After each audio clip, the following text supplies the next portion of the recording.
Literacy is the ability to interpret the world around us. So what skills does literacy involve? It's more than just reading and writing. It's also speaking, listening and viewing. So having a conversation is speaking and listening.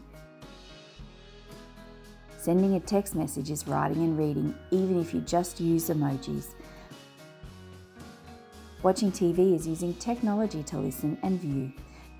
Scanning the newspaper is reading. Using the computer is reading, viewing and writing. Making sense of images and signs is viewing.